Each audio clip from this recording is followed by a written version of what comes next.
Dear aspirants, welcome to the Dream Warriors Academy. మనము ఈరోజు ఈ వీడియోలో జనవరి 16 నుండి 31 వరకు సంబంధించి తెలంగాణ స్టేట్లోని కరెంట్ అఫైర్స్ సంబంధించిన మిగతా అంశాలను ఎక్స్ప్లెయిన్ చేసే ప్రయత్నం చేస్తా.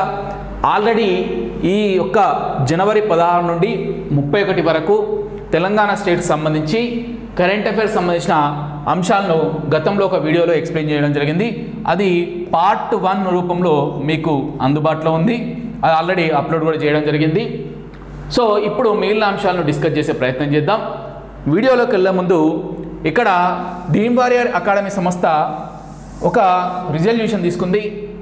ఈ యొక్క నూతన సంవత్సరం నుంచి అభ్యర్థులకు ఈ వివిధ దినపత్రికల్లో వచ్చేటువంటి కరెంట్ అఫైర్స్ సమాచారాన్ని ఇమేజ్ రూపంలో అందించడం జరుగుతుంది. దానిలో భాగంగా మేము ఏం చేసామంటే ఈ యొక్క తెలంగాణకు సంబంధించిన కరెంట్ అఫైర్స్ అంశాలను మాత్రం ఎక్స్క్లూజివ్గా 100% కవర్ చేసే ప్రయత్నం చేస్తున్నాం. ప్రతి మంత్కు సంబంధించి దానికి సంబంధించిన దాన్ని పీడిఎఫ్ రూపంలో మీకు మన డ్రీమ్ వారియర్స్ అకాడమీ యాప్లో అందుబాటులో ఉంటుంది. ఈ యొక్క ఎక్స్క్లూజివ్ కరెంట్ అఫైర్స్ తెలంగాణకు సంబంధించి జనవరి నెలకు సంబంధించి మీరు ఒక 11 రూపాయలు పెట్టి ఆ యొక్క పీడిఎఫ్ను తీసుకోవచ్చు. దాదాపు ఈ యొక్క జనవరి మంత్లోనే ఈ తెలంగాణకు సంబంధించిన కరెంట్ అఫైర్స్ సంబంధించి 80 అంశాలను మేము ఎక్కడ ఏ పాయింట్ కూడా వదిలిపెట్టకుండా కవర్ చేయడం జరిగింది. ఎవరైనా ఆసక్తి గల అభ్యర్థులుంటే దీన్ని తీసుకునే ప్రయత్నం చేయండి.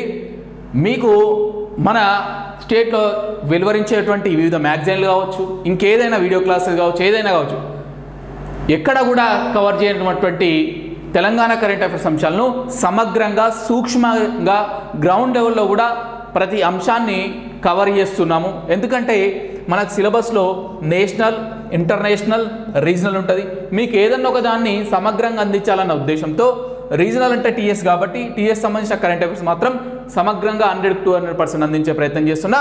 ఓకేనా, ఎక్కువ టైం వేస్ట్ చేయకుండా నేను క్లాస్లోకి వెళ్తా.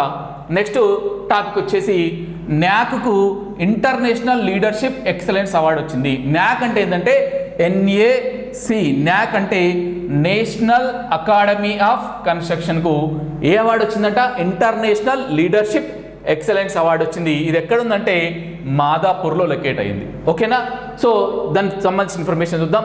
ఢిల్లీలో అసోచామ్ సంస్థ నిర్వహించిన 6వ ఇంటర్నేషనల్ సస్టైనబిలిటీ సదస్సులో భాగంగా ఈ నెల 20 అంటే జనవరి నెల 20న ఈ యొక్క అవార్డును ప్రదానం చేశారు. 6వ ఇంటర్నేషనల్ సస్టైనబుల్ సదస్సులో ఈ యొక్క NAAC international leadership excellence award అందజేయడం జరిగింది.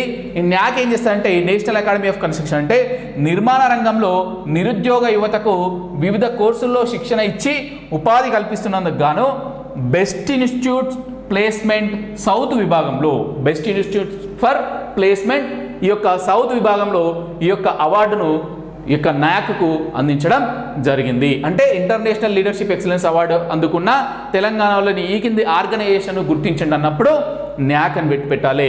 NACK, national academy of construction. ఓకేనా, నెక్స్ట్ చూద్దాం. సీతారాముల వారికి అయోధ్యలోని సీతారాముల వారికి పోచంపల్లిలో నేసినటువంటి పట్టు వస్త్రాలను సమర్పించారు. సో ఇక్కడ చూద్దాం.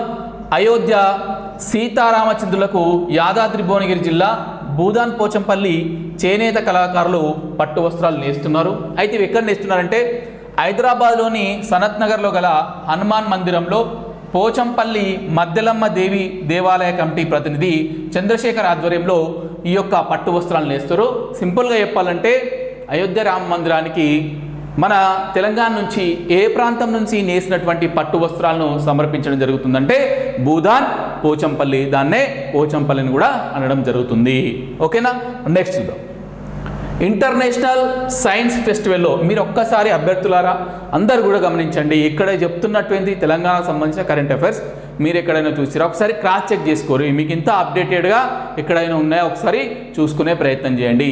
మీకు ఇంకొక అంశం ఏంటంటే ఈ యొక్క తెలంగాణ కరెంట్ అఫైర్స్ మ్యాగజైన్కి సంబంధించిన అంశాలు మొత్తం ఏవైతే పీడిఎఫ్లో 80 అంశాలు ఉన్నాయని చెప్పినో నేను పీడిఎఫ్ అవన్నీ కూడా మీకు మళ్ళీ ఎక్కువ బర్డెన్ కావద్దని చెప్పేసి ఇట్లా ఫ్రీ యూట్యూబ్ క్లాసెస్ కింద వాటన్నిటిని కూడా ప్రతి అంశాన్ని కూడా ఇట్లా నేను ఎక్స్ప్లెయిన్ చేస్తున్నా. అంటే మీకు అక్కడ ₹11కు PDF దొరుకుతుంది.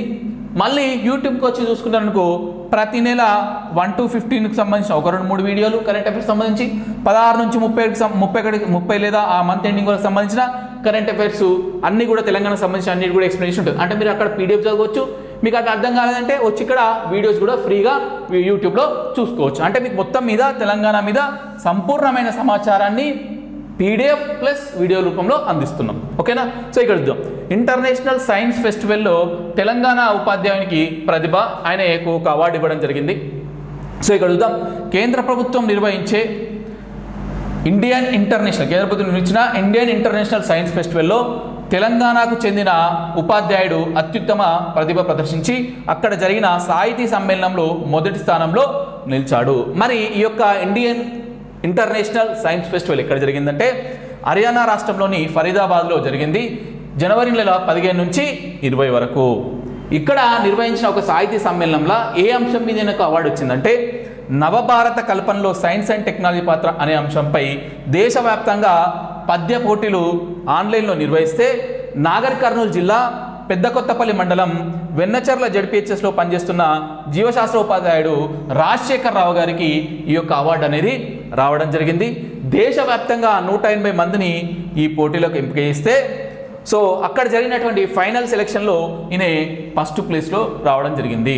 ఓవరాల్గా చెప్పానంటే ఇండియన్ ఇంటర్నేషనల్ సైన్స్ ఫెస్టివల్లో సాహితీ సమ్మేళనంలో ఒక అంశానికి సంబంధించి పోటీలు నిర్వహించారు. అది ఏ అంశం అంటే నవభారత కల్పనలో సైన్స్ అండ్ టెక్నాలజీ పాత్ర.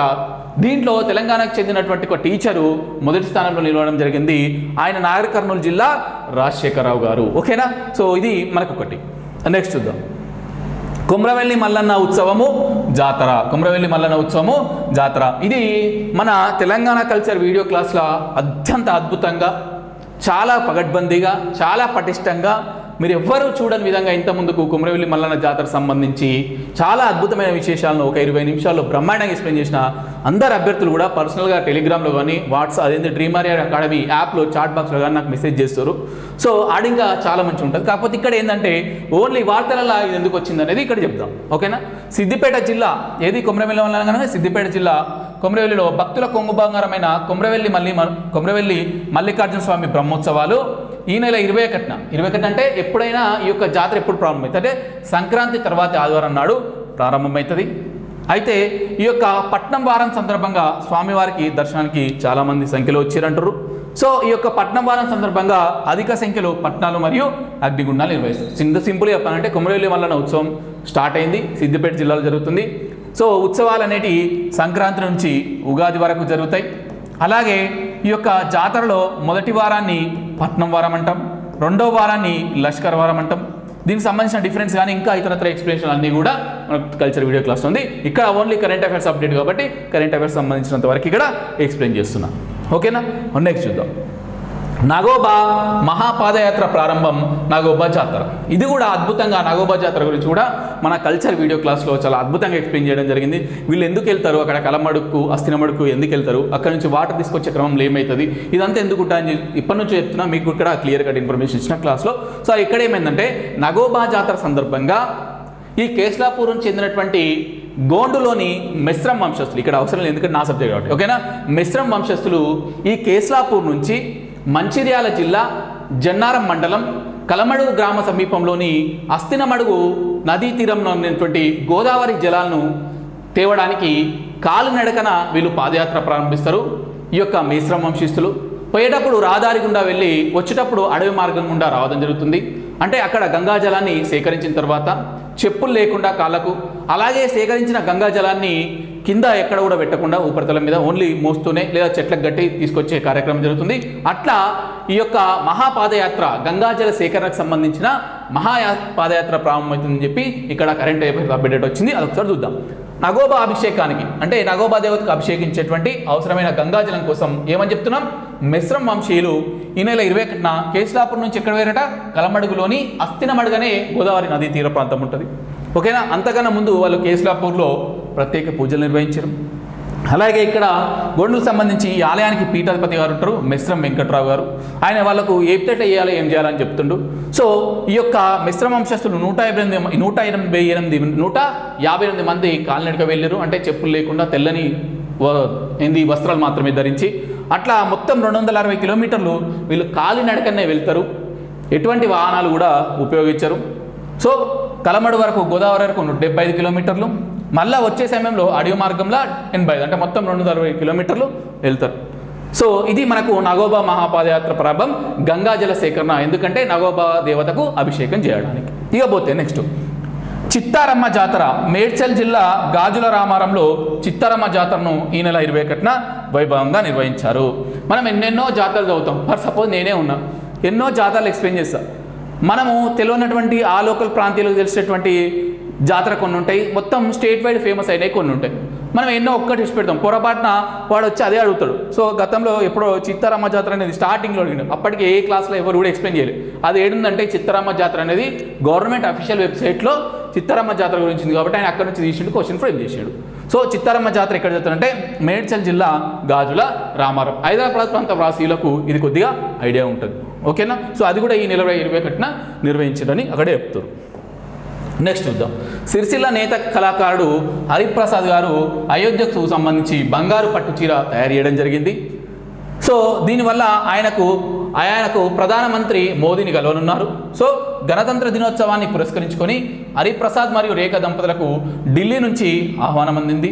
సో ఈ వేడుకల్లోనే ప్రధాని కలిసి వాళ్ళు చీరను చూపించున్నారు, ఆ తర్వాత అయోధ్యలో సమర్పించనున్నారు. సో ఈ యొక్క సిరిసిల్ల నేత కళాకారుడైనటువంటి వెల్లె హరిప్రసాద్ గారు ఈ యొక్క అయోధ్యకు సంబంధించినటువంటి బంగారు పట్టు చీరను తయారు చేయడం జరిగింది. సో ఆయన అంతకుముందుకే చాలా రకాలుగా ఈ నేతలో ప్రతిభను ప్రదర్శించింది కాబట్టి అంతకుముందుకే ప్రధాని మోదీ గారు మనకు 95వ మన్ కీ బాత్లో ఈయనను పోవడం కూడా, ఆయన అక్కడ ప్రస్తావించడం కూడా జరిగింది. సో ఎందుకు G20 లోగోను నేసినందుకు దేశ ప్రధాని మోదీ గారు తన 95వ మన్ కీ బాత్ కార్యక్రమంలో హరిప్రసాద్ని అభినందించారు. ఈయన యొక్క ఇతర స్కిల్స్ కనుక మనం చూసినట్టయితే అగ్గిపెట్టలో, ఉంగరంలో, దబ్నంలో, చిన్న సూదిలో దూరేటువంటి అతి సూక్ష్మమైన చీరలు కూడా నేసిండు. అయితే ఇప్పుడు రాముల వారికి సమర్పించే చీరలో మాత్రం 10 ముఖ్యమైన ఘట్టాలు ఉన్నాయి. శ్రీరాముడి జీవితంలోని 10 ముఖ్యమైన ఘట్టాలు, అలాగే 875 శ్రీరామ నామాలు కూడా ఇప్పుడు సమర్పించిన పట్టు చీరలో గలవు. మొత్తం ఈ యొక్క చీరను నేయడానికి ఆయనకు దాదాపు 15 లక్షలు ఖర్చు అయినట్టు వివరించడం జరిగింది. సో మొత్తం మీద మనకు కావాల్సింది వెల్దె హరిప్రసాద్ గారు సిరిసిల్ల నేత కళాకారుడు, మనకు ప్రధాని చేత అభినందించబడ్డాడు. గణతంత్ర దినోత్సవం సందర్భంగా ఈ చీర నేసినందుకు మనం మోదీ గారిని కలిసే అవకాశం దక్కింది. నెక్స్ట్ చూద్దాం. రాష్ట్రంలో తొలి ప్రభుత్వ ఇంజనీరింగ్ కళాశాల, అంటే ఇంజనీరింగ్ కళాశాలకు సంబంధించి గవర్నమెంట్లో ఎస్టాబ్లిష్ అయినటువంటి తొలి ప్రభుత్వ ఇంజనీరింగ్ కళాశాల ఏర్పాటు చేయబట్టాను. దీన్ని ముఖ్యంగా ఎప్పుడు ఎవ్వరు సేమ్ అయితే ఆటోమేటిక్గా వాళ్ళ ప్రాంతాన్ని అభివృద్ధి చేయడానికి మొగ్గు చూపుతారు ఫస్ట్. సో ఇక్కడ గడా ఉన్నంత ముందు గజ్వేల్ ఏరియా డెవలప్మెంట్ అవుతారు, దాన్ని మొత్తం అయిపోయింది. ఇప్పుడు ముఖ్యమంత్రి గారు కొడంగల్ నుంచి కాబట్టి కొడంగల్ ఏరియా డెవలప్మెంట్ అథారిటీ పెట్టారు. సో అక్కడనే ఈ కొడంగల్లోనే కోస్గి ప్రభుత్వ పాలిటెక్నిక్ కాలేజ్నే ఇంజనీరింగ్ కాలేజ్గా మారుస్తారు. ఇదే రాష్ట్రంలో తొలి ప్రభుత్వ ఇంజనీరింగ్ కళాశాల కాంగ్రెస్ ప్రభుత్వం వచ్చిన తర్వాత. సో 2024-25 నుంచి ఇక్కడ తరగతులు ప్రారంభమవుతాయి. దీనికి సంబంధించిన జీవో కూడా రిలీజ్ చేశారని చెప్పి చెప్తున్నారు, ఓకేనా. నెక్స్ట్ వచ్చేసి ఇది ఆల్రెడీ గత క్లాస్ చెప్పుకున్నాం. హన్మకొండ నృత్యకారిణి, కూచిపూడి నృత్యకారిణి ఎవరికి పెండ్యాల లక్ష్మీప్రియకు ఈ యొక్క ప్రధానమంత్రి రాష్ట్రీయ బాల పురస్కారం అందించింది. ఈమె కాజీపేటకు చెందింది, 10th గ్రేడ్. అన్ని విషయాలు కూడా గత వీడియోలో చెప్పుకున్నాం. సో ఆమెకు ఆల్రెడీ 22న ప్రజెంట్ చేశారు కాబట్టి మనం 23లో వార్తల్లో ఇష్టం. సో ఈ నెల 22న ఢిల్లీలోని విజ్ఞాన భవన్లో రాష్ట్రపతి ద్రౌపది ముర్ము గారి చేతుల మీదుగా ఈ యొక్క రాష్ట్రీయ బాల పురస్కారాన్ని ఈమె అందుకోవడం జరిగింది. హన్మకొండ లేదా కాజీపేటకు చెందినటువంటి పెండ్యాల లక్ష్మీప్రియ, ఓకేనా. సో ఇదివరకే లక్ష్మీప్రియ కళా ఉత్సవ్ జాతీయ అవార్డును కూడా సొంతం చేసుకుంది. ఇది కూడా గత క్లాస్లో చెప్పడం జరిగింది, ఓకేనా. నెక్స్ట్ గిరిజన ఆదర్శ క్రీడా పాఠశాల విద్యార్థులకు రోజు 50 గ్రాముల తేనెను అందించాలని చెప్పేసి గిరిజన సంక్షేమ శాఖ నిర్ణయం తీసుకుంది. చూడండి, గిరిజన ఆదర్శ క్రీడా పాఠశాలలో చదువుతున్న 1328 మంది విద్యార్థులకు పౌష్టికాహారంలో భాగంగా గిరిజన సహకార సంస్థ తయారు చేసినటువంటి తేనెను రోజు 50 గ్రాముల చొప్పున అందించాలని చెప్పేసి దానికి సంబంధించిన పథకాన్ని ప్రారంభించారు. ఇది ఎక్కడో మూలకి రాశారు, కానీ రేపు పొద్దున వచ్చే అవకాశం ఉంటుంది. ఎందుకంటే ట్రైబల్ వెల్ఫేర్కి సంబంధించింది కాబట్టి ఆ ట్రైబల్ వెల్ఫేర్ ఎక్కడ ఆ గిరిజన ఆదర్శ క్రీడా పాఠశాలలో ఎంతమందికి మొత్తం ఓన్లీ తక్కువ నెంబరే 1120 మందికి రోజు తేనెను ఒక 50 గ్రాముల దాకా అందించాలి పౌష్టికాహారం కింద అని చెప్పేసి ఇక్కడ మనకు వార్తలు రావడం జరిగింది. దీన్ని మనకు మంత్రి సీతక్క అనుకుంటా ఆమె ఇక్కడ ఈ యొక్క పథకాన్ని ప్రారంభించడం జరిగింది. ఆ యొక్క సమీక్షలో ఇట్లా కూడా చేద్దామని చెప్పి నిర్ణయించారు. ఓకేనా. నెక్స్ట్ వచ్చేసి హైదరాబాద్లో కొరియా కాస్మెటిక్ సంస్థ డూసన్ ఏంటిదట డూసన్ ఏ సంస్థ కాస్మెటిక్స్ సంబంధించిన సంస్థ ఏ దేశంది కొరియా దేశంది. ఓకేనా. ఎన్ని కోట్లతో పెట్టుబడి పెడుతుంటా రూపాయలు 5,000 కోట్లతో ముందుకొచ్చిన డూసన్ సంస్థ. సో చూద్దాం. దక్షిణ కొరియాకు చెందిన ప్రఖ్యాత కాస్మెటిక్ ఉత్పత్తుల సంస్థ డూసన్ హైదరాబాద్లో తమ కార్యక్రమాలను ప్రారంభించడానికి ముందుకొచ్చింది. ఎన్ని కోట్లతో అని చెప్తున్నా 5,000 కోట్లతోని. దేశంలోనే మొదటి కాస్మెటిక్ ఉత్పత్తుల కేంద్రం ఈ దక్షిణ కొరియాకు చెందినటువంటి ఈ డూసన్ అనేటువంటి కొరియా కాస్మెటిక్ సంస్థ మన దేశంలోనే మొదటి కేంద్రాన్ని హైదరాబాద్లో స్థాపించడానికి ముందుకొచ్చింది. దీనికి సంబంధించిన డిపిఆర్ డీటెయిల్ ప్రాజెక్ట్ రిపోర్ట్ను కూడా వాళ్ళు సంబంధిత మంత్రికి అందజేయడం జరిగింది. అలాగే వీళ్ళకి ఎక్కడెక్కడ ఉన్నాయంటే గతంలో చైనా, వియత్నాం, కంబోడియా తదితర దేశాల్లో తమ సంస్థ $460 మిలియన్ పెట్టుబడులు పెట్టిందని చెప్పేసి వాళ్ళు ఆ సందర్భంగా తెలియడం జరిగింది. ఓవరాల్గా మనకు గుర్తుండాల్సింది హైదరాబాద్లో దక్షిణ కొరియాకు చెందిన సంస్థ ఏ సంస్థ కాస్మెటిక్ సంస్థ ఏంటిది డూసన్ ఎన్ని వేల కోట్లతోని 5,000 కోట్లతోని. ఎక్కడ ప్రారంభించాలనుకుంది సెంటర్ను కేంద్రాన్ని హైదరాబాద్లో. ఓకేనా. That's it. నెక్స్ట్ వచ్చేద్దాం. గోల్కొండ కోటలో లేటెస్ట్ టెక్నాలజీతో సౌండ్ అండ్ లైట్ షో ప్రారంభమైంది. అంతకుముందు కూడా ఈ యొక్క లైట్ షో లేజర్ షో అనేది ఉంది. దానికి కొద్దిగా నవీన సాంకేతికతలను జోడించి కూడా ఇప్పుడు మళ్ళీ స్టార్ట్ చేశారు. అది కొద్దిగా డీటెయిల్ చూద్దాం. ఓకేనా. పర్యాటకులను పెంచడమే లక్ష్యంగా రాత్రివేళ మరింత ఆకర్షణీయంగా కనిపించేలా ఈ కోట చరిత్రను తెలిపేలా ఆధునికంగా సౌండ్ అండ్ లైట్ షోను కేంద్ర ప్రభుత్వం ఏర్పాటు చేసింది. ఎవరండి కేంద్ర ప్రభుత్వం ఏర్పాటు చేసింది. కేంద్ర పర్యాటక సాంస్కృతిక శాఖ మంత్రి కిషన్ రెడ్డి గారు ఈ నెల 24న ఈ యొక్క సౌండ్ అండ్ లైట్ షోను ప్రారంభించారు. ఏ చారిత్రక ప్రదేశంలో గోల్కొండ కోటలో. ఓకేనా. నెక్స్ట్ వచ్చేసి 11వ శతాబ్దం నాటి గోల్కొండ కోటలో ప్రస్తుత సౌండ్ అండ్ లైట్ షోను 1993లో ప్రారంభించారు. అంటే ఇప్పుడు ఏదైతే నడుస్తుందో 1993 అప్గ్రేడ్ చేసిందేమో ఇప్పుడు 30 సంవత్సరాల తర్వాత. స్టార్టింగ్లో ఉన్నదేమో 1993లో ఏర్పాటు చేశారు. ఈ యొక్క 30 ఏళ్ల క్రితం నాటి పరిజ్ఞానం స్థానంలో సరికొత్త దాన్ని ప్రవేశపెడుతున్నారు. మొత్తంగా ఇది ఎన్ని భాషలు ఉంటుందో చూద్దాం. తెలుగు, హిందీ, ఇంగ్లీష్ భాషల్లో 30 నిమిషాల 20 సెకండ్ల పాటు ఈ యొక్క సౌండ్ అండ్ లైట్ షో ప్రారంభం ఉంటుంది. అలా ఏమేమి చెప్తారంటే గోల్కొండ చరిత్రను చూపించే విధంగా 3D mapping, projection, high resolution ప్రొజెక్టర్లు, లేజర్ రైట్స్, మూవింగ్ హెడ్స్ వంటి ఆధునాతిక సాంకేతిక పరికరాలతోని ఈ యొక్క సౌండ్ అండ్ లైట్ షోను 24న కేంద్ర పర్యాటక శాఖ మంత్రి గారు కిషన్ రెడ్డి గారు ప్రారంభించారు. మొదట మాత్రం 1993లో ప్రారంభమైంది ఇటువంటి షో.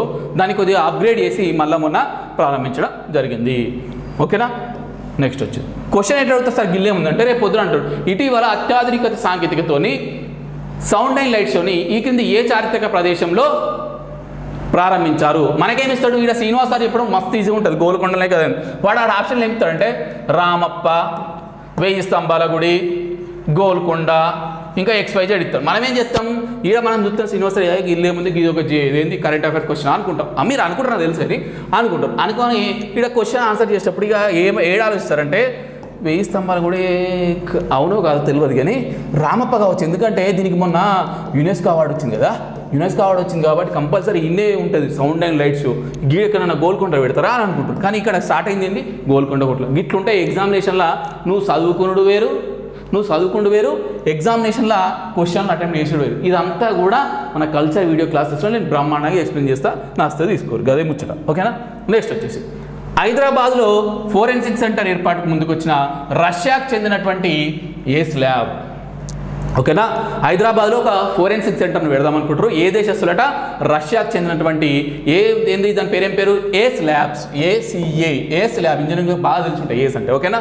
నెక్స్ట్ మంత్రి శ్రీధర్ బాబుతో వీళ్ళు కలిసి కూర్చొని మాట్లాడుకున్నారు. ఓకేనా. రాష్ట్రంలో పెట్టుబడులు పెట్టేందుకు మరో అంతర్జాతీయ సంస్థ ముందుకొచ్చింది. అదేంటంటే దేనికి సంబంధించి అంటే డిజిటల్ ఫోరెన్సిక్ డేటా రికవరీలో దిగ్గజ కంపెనీ అంటే టాప్ కంపెనీ అయినటువంటి రష్యాకు చెందిన ఏస్ ల్యాబ్ హైదరాబాద్ ఫోరెన్సిక్ సెంటర్ను మ్యానుఫ్యాక్చరింగ్ హబ్ను ఏర్పాటు చేయాలనుకున్నది. ఎవరితో కలిసి జూమ్ టెక్నాలజీతో కలిసి ఈ యొక్క ఫోరెన్సిక్ సెంటర్ను పెడదామని అనుకున్నది రష్యాకు సంబంధించిన ఏస్ ల్యాబ్. ఎక్కడ హైదరాబాద్లో. నెక్స్ట్ వచ్చేసి ఇది ఆల్రెడీ గత 1 to 15 దాంట్లో ఎక్స్ప్లెయిన్ చేసాం. అప్పుడు ప్రతిపాదన ఉండే ఇది ఇప్పుడు కన్ఫర్మ్ అయింది. ఇప్పుడు కన్ఫర్మ్ అయింది. తెలంగాణలో నౌకాదళ రాడార్ స్టేషన్ దామగుండం అడవిలో ఏర్పాటు. ఓకేనా. సో దీనికి సంబంధించి 1174 హెక్టార్ల భూమిని ఈ యొక్క నౌకాదళానికి అందజేయడం జరిగింది. సో తమిళనాడు తర్వాత ఇటువంటి కేంద్రం తెలంగాణలోనే ఉన్నది.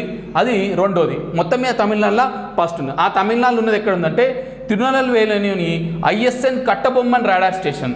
దేశంలో మొట్టమొదటి నౌకాదళ రాడార్ స్టేషన్ ఎక్కడ ఉందంటే తమిళనాడులోని తిరునెల్వేలిలో. దాని పేరు కట్టబొమ్మన్ రాడార్ స్టేషన్. దాని తర్వాత సెకండ్ది ఎక్కడంటే మన దామగుండంలోనే.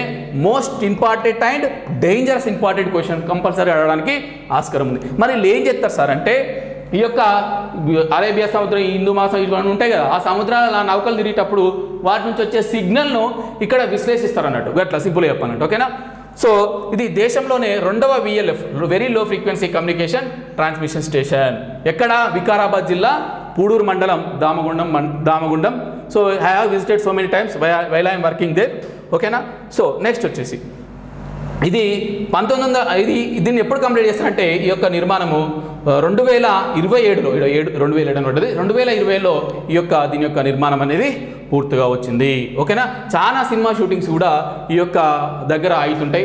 RRR కానీ ఇంకా మస్తు సినిమాలు ఉన్నాయి. ఈ యొక్క దామగుండ దగ్గర మంచి టెంపుల్ ఉంటుంది. చాలా ఎగ్జైటింగ్ లొకేషన్. చాలా మూవీ షూటింగ్స్ కూడా అక్కడ అయినాయి. కాకపోతే మన ప్రాంతంలో అక్కడ వికారాబాద్లో బాగా ఐడియా ఉంటుంది. ఓకేనా. నెక్స్ట్ చూసుకుందాం. కొద్దిగా అదనపు సమాచారాన్ని ఇచ్చినాము తెలంగాణకు సంబంధించింది. ప్రతి ఒక్క దాంట్లో కూడా ఒకటే పాయింట్ ఉంటుంది. ఏం పాయింట్ అంటే మల్చింగ్ విధానం ద్వారా సేంద్రియ కూరగాయలు సాగు చేస్తున్నటువంటి సంగారెడ్డి జిల్లా చెందినటువంటి రైతు మహమ్మద్ హనీఫ్కు ఢిల్లీలో జరిగే గణతంత్ర వేడుకలకు కేంద్రం నుంచి ఆహ్వానం వచ్చింది. అంటే కూరగాయలు పండించట మంచి విధానాలను పాటిస్తుంది కాబట్టి హనీఫ్ అనే వ్యక్తికి రిపబ్లిక్ డే నాడు కాలొచ్చింది. ఈయనది ఎక్కడ అంటే గుమ్మడిదల మండలంలోని మంబాపూర్కు చెందినటువంటి రైతు మల్చింగ్ మరియు పందిరి పద్ధతుల ద్వారా అధిక దిగుబడులు సాధిస్తుండు. ఏ రైతు? ఆయన పేరేం పేరు? హనీఫ్. ఇక అలాగే అది పక్కన పెడితే రిపబ్లిక్ డే కోసం దేశవ్యాప్తంగా 17 NCCలు ఉంటాయి కదా, national cadet Corp. NCC director నుంచి 17 NCC నుంచి ఎంపిక చేసినటువంటి 9 మంది రిపబ్లిక్ డే వేడుకల కోసం 17 NCC డైరెక్టర్ల నుంచి 9 మందిని ఎంపిక చేస్తే అలా ఒకరు తెలంగాణ నుంచి ఉన్నారు, ఒకరు ఆంధ్రప్రదేశ్ నుంచి. తెలంగాణ నుంచి ఎవరంటే తెలంగాణలో సికింద్రాబాద్ గ్రూప్ నుంచి నావీ విభాగంలో బెస్ట్ క్యాడెట్గా నాగండ్ల ధీరజ్ గారు ఎంపికయ్యారు. ఎవరండి?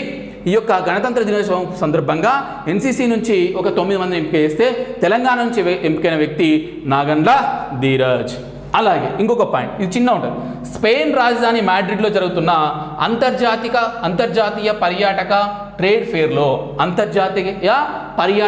ట్రేడ్ ఫేర్ అంటే పర్యాటనకు సంబంధించి ఒక సమ్మేళనం జరుగుతుంది. ఎక్కడ? స్పెయిన్ రాజధాని మాడ్రిడ్లో. అక్కడ మన తెలంగాణ స్టాల్ను కూడా నెలకొల్పడం జరిగింది అంటారు. ఏమంటారు? ఇటీవల తెలంగాణకు సంబంధించి అంతర్జాతీయ పర్యాటక సంబంధించి ఎక్కడ స్టాల్ పెట్టారు, అది ఏ ప్రాంతం అన్నప్పుడు స్పెయిన్ రాజధాని మాడ్రిడ్. అక్కడ అంతర్జాతీయ పర్యాటకకు సంబంధించి ఒక సమ్మేళనాన్ని, ఒక మీటింగ్ ఏర్పాటు చేస్తే మన తెలంగాణ స్టాల్ను కూడా అక్కడ ఏర్పాటు చేశారని ఒక చిన్న సెంటెన్స్ రూపంలో ఇక్కడ రాయడం జరిగింది. ఇక నెక్స్ట్ చూస్తే గవర్నర్ కోటాలో ఎమ్మెల్సీలుగా ఆచార్య కోదండరామ్ గారు అమీర్ అలీ ఖాన్ని ప్రభుత్వం ప్రతిపాదిస్తే గవర్నర్ తమిళసై గారు ఆమోదం దీనికి ఇచ్చారు. సో అట్లా తెలంగాణ ఉద్యమంలో కీలకంగా వ్యవహరించినటువంటి ఆచార్య కోదండరామ్ సియాసత్, ఇది ముఖ్యం, సియాసత్ పత్రికా ఎడిటర్ అమీర్ అలీ ఖాన్ గారికి గవర్నర్ కోటాలో ఎమ్మెల్సీ ఇచ్చారు. సో ఇక్కడ మనము ఒక్కసారి ఇద్దరి గురించి బ్రీఫ్గా ఇన్ఫర్మేషన్ చూద్దాం. ఆచార్య ఎం కోదండరామ్ అంటే ముద్దసాని కోదండరామ్. ఈయన ఉమ్మడి ఆదిలాబాద్ జిల్లాలోని నెన్నెల మండలం జోగాపురి యొక్క గ్రామం. ఓకేనా. ఈయన HCUలో PhD చేస్తున్నప్పుడే విద్యార్థి సంఘాన్ని స్థాపించిందంటుండు. అలాగే OUలో పొలిటికల్ సైన్స్ విభాగంలో ప్రొఫెసర్గా పనిచేశారు. నెక్స్ట్ ఆంధ్రప్రదేశ్ పౌర హక్కుల సంఘం మానవ హక్కుల వేదికతో కలిసి కూడా పనిచేశారు. ఈయన మోస్ట్ ఇంపార్టెంట్ ఏంటంటే తెలంగాణ విద్యావంతుల వేదికకు వ్యవస్థాపక అధ్యక్షుడిగా పనిచేశారు. అలాగే మీకు అందరు తెలిసిందే 2009 నుంచి ఈ యొక్క తెలంగాణ JS రాష్ట్రం వచ్చే వరకు కూడా నాయకత్వం వహించారు. నెక్స్ట్ వచ్చేసి ఈయన ఆధ్వర్యంలోనే మిలియన్ మార్చ్ కావచ్చు, సాగరహారం కావచ్చు, సకల జనస్ ఇవన్నీ కూడా తెలంగాణ JS ఆధ్వర్యంలో జరిగినాయి. ఇక 2018లో ఈయన స్థాపించినటువంటి పార్టీ తెలంగాణ జనసమితి పార్టీ. ఇట్లా ఈయన గురించి చిన్నగా. నెక్స్ట్ ఇంకొకరెవరు? ఉర్దూ దినపత్రిక ఏంటది సియాసత్ ఎడిటర్ అమీర్ అలీ ఖాన్ గారిని కూడా ఈ యొక్క గవర్నర్ కోటాలో దీన్ని ప్రతిపాదిస్తే ఆమోదించారు. సో ఆయన గురించి పెద్ద ఏం లేదు. సో ఉర్దూ దినపత్రిక సియాసత్ చీఫ్ ఎడిటర్ అని చెప్పేసి గుర్తుపెట్టుకునే ప్రయత్నం చేయండి. ఈయన ఎప్పటి నుంచో పాత్రికేయ రంగంలో ఉండడని ఇక్కడ చెప్తున్నాం. ఓకేనా, నెక్స్ట్ చూద్దాం. మనకు ఖమ్మం జిల్లా నేలకొండపల్లి ఠాణాలో పరిధిలో ఖమ్మం జిల్లా నేలకొండపల్లి ఠాణాలో ఏండ్లుగా నిరాదరకు గురైన విగ్రహం భద్రాద్రి ఆలయ నిర్మాత కంచర్ల గోపన్నదేనని కొత్త తెలంగాణ చరిత్ర బృందం నిర్ధారణకు వచ్చింది. ఇక్కడ ఏంటంటే మనకు కొత్త తెలంగాణ చరిత్ర బృందం అనేది ఒకటి ఉంటుంది. అది మన తెలంగాణలో తవ్వకాలు కానీ పురావస్తు ఏమైనా తవ్వకాలు జరిగినప్పుడు ఇక్కడ ఏమైనా బయటపడితే వాళ్ళు పరిశోధించి అది ఏనాడిది, ఎన్ని రోజుల కిందది, ఏ యుగం దాటి, శాతవాహనులా, కాకతీయులదా, ఇంకెవల్దా అని చెప్పేసి వాళ్ళు పరిశోధించి మనకు కొన్ని వివరాలు ఇస్తారు. అట్లా మనకు ఖమ్మం జిల్లా నేలకొండపల్లి పోలీస్ స్టేషన్ పరిధిలో దొరికినటువంటి ఒక విగ్రహం భక్త రామదేశదే కావచ్చని వాళ్ళు అనుకున్నారు, ఇంకా కన్ఫర్మ్ కాలేదు. కాబట్టి ఇది ఇంతవరకే ఉంచుదాం. ఓకేనా, నెక్స్ట్ చూద్దాం. తెలంగాణ శకటాన్ని మనోళ్ళు ప్రదర్శించారు. ఇక్కడ జనవరి 26 సందర్భంగా ఢిల్లీలో గణతంత్ర దినోత్సవ సందర్భంగా ప్రకటించారు. అయితే ఇక్కడ మనం గుర్తుపెట్టుకోవాల్సింది ఏంటంటే ఇక్కడ ఏ థీమ్తోని ఏ ఇతివృత్తంతో ఈ తెలంగాణ శకటాన్ని ప్రదర్శించారంటే అట్టడుగు స్థాయిలో ప్రజాస్వామ్య కాంక్ష, అంటే ఇంగ్లీష్లో వస్తుంది మీకు ఎగ్జామ్లో democracy at the grass roots మరియు స్వాతంత్ర సమరయోధుల వారసత్వం అనే ఇతివృత్తంతో రాష్ట్ర ప్రభుత్వం శకటాన్ని ప్రదర్శించింది. ఈ యొక్క శకటం పైన జనసామాన్య ప్రజాస్వామ్య యోధులుగా కొమరం భీమ్ గారిని, రాంజీగౌండి గారిని, చాకల ఐలమ్మను అక్కడ గుర్తు చేసుకుంటుంది. అలాగే అందశ్రీ గేయం జయ జయ హే తెలంగాణ పదాలను కూడా ఈ శకటంపై ప్రదర్శించింది. ఆఫ్ కోర్స్ అందశ్రీ గేయం జయ జయ తెలంగాణ ఇటీవల రాష్ట్ర ప్రభుత్వం అధికారిక గేయంగా కూడా ప్రకటించింది. మొత్తం మీద చాలా ఏళ్ల తర్వాత ఒక తెలంగాణ శకటం అనేది మనకు ఈ ఢిల్లీలో గణతంత్ర వేడుకల సందర్భంగా ప్రదర్శించారు. థీమ్ అనేది most important, democracy at the grass roots, అలాగే స్వాతంత్ర సమరయోధుల వారసత్వం అనేది దీని యొక్క ఇతివృత్తం. ఓకేనా, నెక్స్ట్ చూద్దాం. తొలి టాస్క్ను పెద్దపల్లిలో ఏర్పాటు చేస్తామని ఐటీ మినిస్టర్ శ్రీధర్ బాబు గారు వ్యక్తం చేశారు. సో యువతకు ఉద్యోగ అవకాశాలు కల్పించేందుకు తమ ప్రభుత్వ హయాంలో రాష్ట్రంలోనే తొలి టాస్క్ అంటే టీఏఎస్కి టాస్క్, దాని యొక్క మీనింగ్ చూద్దాం.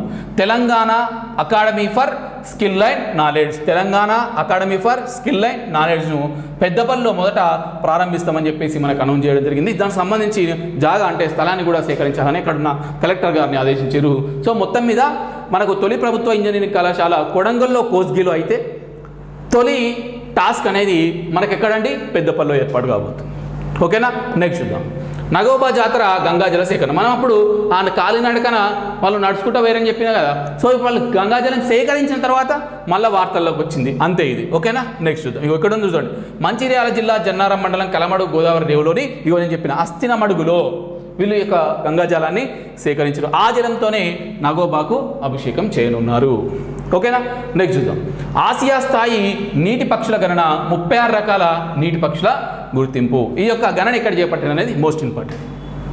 మంచిర్యాల జిల్లా జన్నారం మండలంలోని కవ్వాల్ పుల్ల సంరక్షణ కేంద్రం పరిధిలోని 3 రోజుల పాటు నిర్వహించిన ఆసియా స్థాయి నీటి పక్షుల గణన అనేది ముగిసిందంటుండ్రు. ఎక్కడ నిర్వహించిందట ఆసియా స్థాయి యొక్క నీటి పక్షుల గణన? మంచిర్యాల జిల్లాలోని కవ్వాల్ పుల్ల సంరక్షణ కేంద్రంలో 3 రోజుల పాటు చేస్తే వాళ్ళు ఏమేమి దొరికినాయి అంటే ఇందులో మొత్తం 36 రకాల నీటి పక్షులు, మరో 20 రకాల ఇతర పక్షి జాతుల వాళ్ళు కనుగొన్నారు. మరి ఈ యొక్క గణన ఎవరు చేపట్టారు అనేది most important. Hyderabad tiger conservation society అలాగే తెలంగాణ అటవీ శాఖ సంయుక్తంగా ఈ యొక్క సర్వేను ఆదిలాబాద్ జిల్లాలో ఈ యొక్క కవ్వాల్ పుల్ల సంరక్షణ కేంద్రం పరిధిలో సర్వే చేపడితే ఒక 36 రకాల నీటి పక్షులు ఉన్నాయని వాళ్ళకు తేలిందనమాట వాళ్ళ సర్వేలో. నెక్స్ట్ చూస్తే వి హబ్తో ఆస్ట్రేలియా ఒప్పందం. వి హబ్ అంటే ఉమెన్ హబ్, అంటే ఈ యొక్క స్టార్టప్స్ని ప్రోత్సహించడానికి, ఉమెన్స్ని ఈ యొక్క పరిశ్రమలో పెద్ద ఎత్తున ప్రోత్సహించడానికి వి హబ్ అనేది స్టార్ట్ చేశారు గత గవర్నమెంట్లోనే. వాళ్ళు ఈ ఆస్ట్రేలియాతోని ఒప్పందం చేసుకున్నారట. ఏముందో చూద్దాం. తెలంగాణ రాష్ట్ర ప్రభుత్వ నిర్వహణలోని వి హబ్తో ఆస్ట్రేలియా ప్రభుత్వం ఒక భాగస్వామ్య ఒప్పందం కూర్చుకుంది. దీని మీద ఎవరెవరు సంతకం పెట్టారంటే భారత్లో ఆస్ట్రేలియా హై కమిషనర్ ఫిలిప్ గ్రీన్హోమ్ గారు, రాష్ట్ర శాఖ మంత్రి ఐటీ మినిస్టర్ దుద్దిల్లా శ్రీధర్ గారు ఈ విషయాన్ని ప్రకటించారంటారు. సో ఈ ఒప్పందం ద్వారా ఏమవుతుందట అంటే మహిళలు, అణగారిన వర్గాలు, ఎల్జీబీటీ వర్గాలకు చెందిన ఔత్సాహిక పారిశ్రామికవేత్తలకు విహబ్లో వ్యాపార నైపుణ్యాల్లో స్టార్ట్ ఎక్స్ పేరుతోని ఒక 13 వారాల ఫ్రీ ఇంక్యుబేషన్ కోర్స్, అంటే ఒక ట్రైనింగ్ లాగా వీళ్ళకు స్టార్ట్ ఎక్స్ పేరుతోని విహబ్ అనేది ఆస్ట్రేలియా వాళ్ళ సహకారంతో అందిస్తుంది. సో విహబ్తో ఒక విదేశీ ప్రభుత్వం ఈ తరహా భాగస్వామ్యం ఒప్పందం కూర్చోవడం ఇదే ఫస్ట్ టైం అని చెప్పేసి మనకు చెప్తారు. మొత్తం మీద విహబ్ అనేది గత ప్రభుత్వం స్టార్ట్ చేస్తే ఇలా ఆస్ట్రేలియా వాళ్ళతో ఒప్పందం చేసుకున్నాం. ఇక్కడ ఆ ఉత్సాహిక పారిశ్రామికవేత్తలకు ఒక 13 వారాల పాటు కోర్సు చేయడానికి ఏ పేరుతోనంటే స్టార్ట్ ఎక్స్ పేరుతోని అని చెప్పేసి దీని యొక్క సారాంశం. ఇక్కడ ఎల్జిబిటి అంటే మోస్ట్ ఇంపార్టెంట్, మీకు సోషల్ అక్కడిక్కడ వస్తుంది. లెస్బియన్, గే, బైసెక్సువల్, ట్రాన్స్జెండర్. దీని మీదే ఒకసారి గురుకుల ఎగ్జామ్లో ఇట్లా LGBTX+Y అనుకుంటూ వస్తుంటుంది.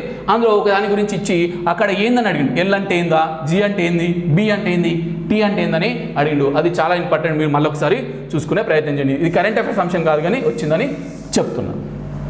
ఓకేనా, నెక్స్ట్ చూద్దాం. పీడీ అంటే మనకు ప్రివెన్షన్ ఆఫ్ డిటెన్స్ అది ఉంటుంది కదా, యాక్ట్ ఉంటుంది కదా. సో ఇక పీడీ చట్టం సలహా మండలి నియామకం చైర్మన్గా జస్టిస్ జైస్వాల్ గారిని నియమించింది. కరడు కట్టిన నేరాలపై ప్రయోగించే పీడీ చట్టం పరిశీలనకు రాష్ట్ర ప్రభుత్వం సలహా మండలిని నియమిస్తూ ఉత్తర్వులు జారీ చేసింది. So prevention of detection act అది అంటారు కదా అట్లా. సో దీనికి తెలంగాణ హైకోర్టు విశ్రాంత న్యాయమూర్తి జస్టిస్ ఎంఎస్కే జైస్వాల్ గారిని, ఎవరినండి, జస్టిస్ ఎంఎస్కే జైస్వాల్ గారిని చైర్మన్గా, అలాగే ఎస్ బజరంగబాబు, బి నాగమారుతి శర్మలను, ఎస్ బజరంగబాబు, బి నాగమారుతి శర్మలను సభ్యులుగా నియమించింది. సో ఈ కొత్త వాళ్ళని నియమించడంలో పాతది క్యాన్సిల్ అయిపోయిందని చెప్తారు. ఓకేనా, నెక్స్ట్ వచ్చేసి ఇక్కడ ఏమంటున్నారు, ఈ కొత్తగా ఏర్పాటైన ఈ మండలి 2 ఏళ్ల పాటు అమల్లో ఉంటుంది. మీకు అంత అవసరం లేదు. పీడీ చట్టం సలహా మండలికి సంబంధించి చైర్మన్ జస్టిస్ జైస్వాల్ గారు, సభ్యులు వచ్చేసి బజరంగబాబు గారు, నాగమారుతి శర్మ. కొంతమందిని పీడీ చట్టం కింద లోపలిస్తే వాళ్ళకు బెయిల్ కూడా రాదు. సో అట్లా వాళ్ళని లోపలేసేటప్పుడు ఈ సలహా మండలి యొక్క సలహాలు తీసుకోవాలని చెప్పేసి ఇక్కడ ఉన్నటువంటి సారాంశం. ఇది చాలా ఇంపార్టెంట్ టాపిక్, చాలా ఇంపార్టెంట్ కరెంట్ అఫైర్. తెలంగాణకు 13 ఖేలో ఇండియా కేంద్రాలు. సో విశ్వ క్రీడల్లో పథకాలతో సత్తా చాటుతున్న భారత్ మరింత మెరుగైన ప్రతిభను కనపరిచేందుకు కేంద్ర ప్రభుత్వం దేశవ్యాప్తంగా ఖేలో ఇండియా కేంద్రాలను ఏర్పడిస్తుంది. అంటే మీనింగ్ ఏంటంటే ఎక్కడ ఏ క్రీడా పోటీ జరిగినా కూడా అక్కడ మన దేశము ఎక్కువ సంఖ్యలో అవార్డులను, క్రీడకు సంబంధించిన పథకాలను గెలుచుకోవాలన్న ఉద్దేశంతో కేంద్ర ప్రభుత్వము దేశవ్యాప్తంగా ఖేలో ఇండియా కేంద్రాలను నెలకొల్పుతుంది. సింపుల్ చెప్పండి. అట్లా మన తెలంగాణలో 13 ఖేలో ఇండియా కేంద్రాలను శాంక్షన్ చేశారు. ఓకేనా, సో అట్లా ఏ జిల్లాలల్లో ఏ క్రీడకు సంబంధించిన కేంద్రాలు స్టార్ట్ చేసిన అనేది మోస్ట్ ఇంపార్టెంట్. కబడ్డీకి తీసుకున్నట్టయితే హైదరాబాద్, రాజన్న సిరిసిల్ల, సంగారెడ్డి, నాగర్ కర్నూల్, భూపాలపల్లి, జనగామ. అత్యధికంగా కబడ్డీకి ఎన్ని జిల్లాలు, 1 2 3 4 5 6 డిస్ట్రిక్ట్స్ కబడ్డీకి. అలాగే ఫుట్బాల్కు జోగులాంబ గద్వాల్, మహబూబ్ నగర్. అలాగే ఉషు క్రీడకు నిర్మల్. ఈ క్రీడ ఉంటుంది, ఒకసారి నేను ఇమేజ్ చూసుకున్నా. ఉషు క్రీడ నిర్మల్. అలాగే షూటింగ్ బాల్కు కొమరంభీం ఆసిఫాబాద్, బాక్సింగ్కు మంచిర్యాల్, ఖోఖోకు పెద్దపల్లి జిల్లా, సైక్లింగ్కు మేడ్చల్. ఇట్లా వివిధ ఒక 4-5 క్రీడలకు మొత్తం 13 ఖేలో ఇండియా కేంద్రాలను తెలంగాణలో స్థాపించారు. దీనివల్ల ప్రయోజనాలు ఏమందంటే ప్రతిభ ఉన్న క్రీడాకారులకు నిష్ణాతులైన క్రీడా శిక్షకులు, అంటే వీళ్ళకి ట్రైనింగ్ ఇష్టోళ్ళని కూడా అపాయింట్ చేస్తారు. అలాగే అంతర్జాతీయ, జాతీయ స్థాయి పోటీల్లో ప్రాతినిధ్యం వహించిన వారికి కూడా ఉపాధి అవకాశం. అంటే ఇక్కడ ఎవరెవరైతే ట్రైనింగ్ ఇచ్చేవారు ఉంటారు కదా వాళ్ళకు కూడా ఇండైరెక్ట్గా ఉపాధి అవకాశం కల్పించినట్టు అయితే అని చెప్తారు. అట్లే ఒక్కొక్క కేంద్రానికి రూపాయలు 5 లక్షల కేటాయింపు, దానికి సంబంధించిన క్రీడా పరికరాలను కూడా అందజేస్తారు. మొత్తం 13 ఖేలో ఇండియా కేంద్రాలు. ఏ క్రీడకు ఏ జిల్లాలు అనేది మోస్ట్ ఇంపార్టెంట్, అది ఒకసారి చూసుకునే ప్రయత్నం చేయండి. సైక్లింగ్ మేడ్చల్, ఖోఖో పెద్దపల్లి, బాక్సింగ్ మంచిర్యాల్, ఇట్లా చూసుకునే ప్రయత్నం చేయండి. మ్యాచ్ ద ఫాలోయింగ్ కూడా అడగొచ్చు, తిక్కలేస్తాడు. ఓకేనా, నెక్స్ట్ అధికారికంగా గద్దర్ జయంతిని నిర్వహించాలని రాష్ట్ర ప్రభుత్వం నిర్ణయం తీసుకుంది. సో జనవరి 31న, ప్రతి సంవత్సరం జనవరి 31న అధికారికంగా గద్దర్ జయంతిని నిర్వహించాలని ప్రభుత్వం నిర్ణయించింది. అలాగే మనకు నంది అవార్డుల స్థానంలో గద్దర్ అవార్డులను కూడా నెలకొల్పాలని నిర్ణయం తీసుకుంది. అలాగే ఇకపోతే ఈ యొక్క గద్దర్ జయంతి సందర్భంగా సంగారెడ్డి జిల్లా రామచంద్రాపురం మండలం తెల్లాపూర్లో విగ్రహ ఏర్పాటుకు ఈ యొక్క ప్రభుత్వం కొన్ని కొన్ని చదరపు గజాల స్థలాన్ని కూడా కేటాయిస్తూ ఉత్తర్వులు జారీ చేసింది. అంటే గద్దర్కి సంబంధించిన విగ్రహాన్ని ఎక్కడ ఏర్పాటు చేయడానికి తెలంగాణ ప్రభుత్వము కొంత జాగను, కొంత స్థలాన్ని కేటాయిస్తూ ఉత్తర్వులు జారీ చేసిందంటే సంగారెడ్డి జిల్లా రామచంద్రాపూర్ మండలం తెల్లాపూరు. అలాగే ఈ యొక్క జయంతి వేడుకలు, గద్దర్ జయంతి వేడుకల్లో తరగని గని అని చెప్పేసి ఈ యొక్క పుస్తకాన్ని కూడా మనకు గద్దర్ ఫౌండేషన్ వాళ్ళు ఈ యొక్క పుస్తకానికి ఆవిష్కరణ కూడా చేయడం జరిగింది. సో అంటే గద్దర్ సంబంధించిన తరగని గని గద్దర్ అనేటువంటి పుస్తకాన్ని కూడా ఈ గద్దర్ ఫౌండేషన్ వాళ్ళది ఈ యొక్క సీఎం గారు ఆవిష్కరించడం జరిగింది. మొత్తం మీద 3 అంశాలు. జనవరి 31 ప్రతిసారి గద్దర్ జయంతి, నంది అవార్డుల స్థానంలో గద్దర్ అవార్డులు, అలాగే ఈ యొక్క గద్దర్ యొక్క విగ్రహాన్ని తెల్లాపూర్లో స్థాపించడానికి కొద్దిగా జాగాను కూడా గవర్నమెంట్ ఇవ్వడం జరిగింది. సో ఇవన్నీ కూడా మనకు జనవరి 16 నుంచి జనవరి 16 నుంచి 31 వరకు గల ఎక్స్క్లూజివ్ తెలంగాణ స్టేట్కి సంబంధించిన కరెంట్ అఫైర్స్ వీడియో.